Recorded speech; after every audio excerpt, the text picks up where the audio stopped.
Hello and welcome to our session, Postgraduate Psychology at Macquarie University. My name's Hannah and I'm currently in my honours year of our Bachelor of Psychology degree, and I'll be speaking with our course directors for our 4 postgraduate psychology master's programs. So we have the widest range of offerings in New South Wales, including the only master's programs for both clinical neuropsychology and organisational psychology in the state. So depending on your areas of interest, this is a great way to have a look at the career options and just kind of the course structure and entry requirements. So hopefully we can answer some of your questions today. Before we begin, I'd like to acknowledge the traditional owners and custodians of the land. We're currently on Wallumattagal land of the Darug Nation.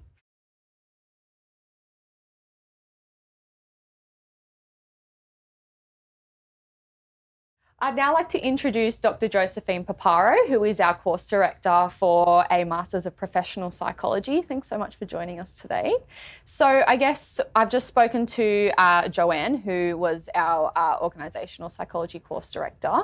I guess one of the main questions that I know that a lot of people around me have is, what's that difference between professional psychology and things like organisational psychology and especially clinical psychology? I'm not surprised it's a question a lot of people have. It's one that I get a lot too. So really what we're talking about with the Master of Professional Psychology is that students gain a really diverse array of skills in working in psychological professional roles, whereas in, say, the organisational psychology program or clinical or neuroclinical program, it's a lot more specialised training in those niche areas. So what we really end up with in the Master of Professional Psychology program are psychology all-rounders. Yeah. So I guess we did talk about before in the org psych was that, I guess, structure of the master's program. Is it kind of a different structure for professional, and what's that like? Absolutely, they're quite different. So the Master of Organisational program, alongside the other 2-year master's programs, are 2-year master's programs, whereas the Master of Professional Psychology program, students are with us for 1 year only. Doesn't mean that they then go off into the world untethered after that. They then do what's called a 1-year internship program following their time with us. So really doing what a lot of those students in the 2-year programs would be doing in their second year at university, but in a more on-the-job training kind of model. Yeah, okay. And so I guess with that and that journey to become registered after that, how does that kind of work? Yeah. So the Master of Professional Psychology program is part of what the Australian Health Practitioner Regulation Agency or Psychology Board of Australia calls the 5+1 pathway to registration as a psychologist in Australia. And so what that means is after students do their 4-year accredited sequence in psychology, they come and do what's their 5th year with us, that's the 5, and then they do their +1 internship here.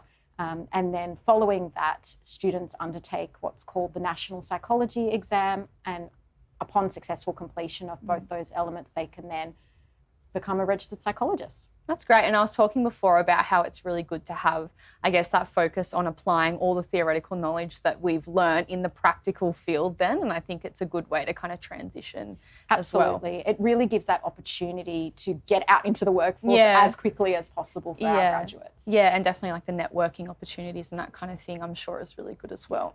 So with that 1-year internship that you were speaking about, what are kind of some examples of things that students may go into in that 1-year internship? Yeah, great question.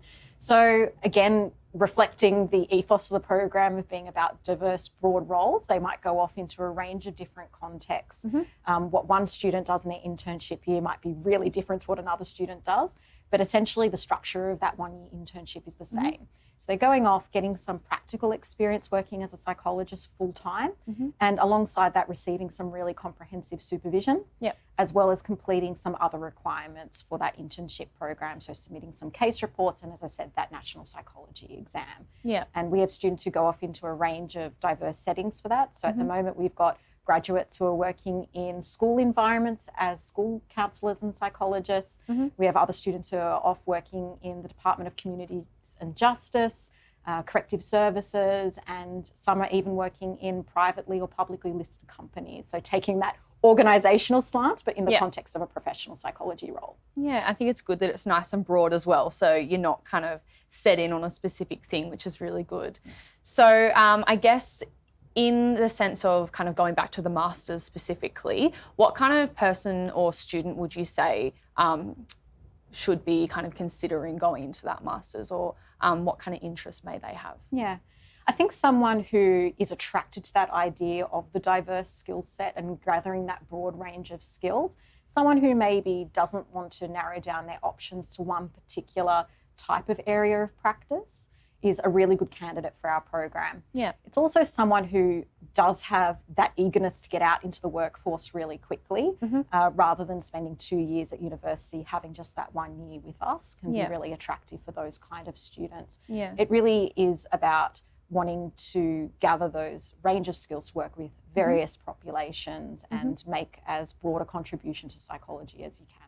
Yeah, lovely. And just before we wrap up as well, what will make someone, I guess, what will give someone that competitive edge in terms of getting into that master's program? So it really is a unique person that we like to take into our program, who is attracted to that very diverse opportunity that our course affords. And so someone who shows a clear preference for a program like ours is certainly something that we're looking for. Yeah.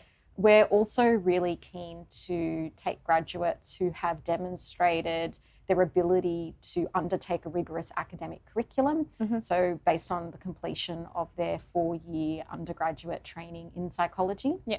We also want to hear what others who know you have said about you. Yeah. So we look at referee reports as well. And finally, very important for us is looking at the kind of work experience that someone brings to a program like ours. We're looking for people who've had some on-the-job training already, working with clients or in a practical space where we can see that they can demonstrate that they've already got that aptitude for the kind of skills we're trying to cultivate through our course. Yeah, I guess what we mentioned talking to Joanne about the organisational psych as well is people being just passionate about what they want to do and keen and that kind of thing. Would you say that's kind of similar? I would say that's probably the key attribute that we're looking for, someone who really wants to do our program, who's driven to work with and help others, and who can show that real commitment to a scientist practitioner model in wanting to assist people in their psychological recovery. Yeah.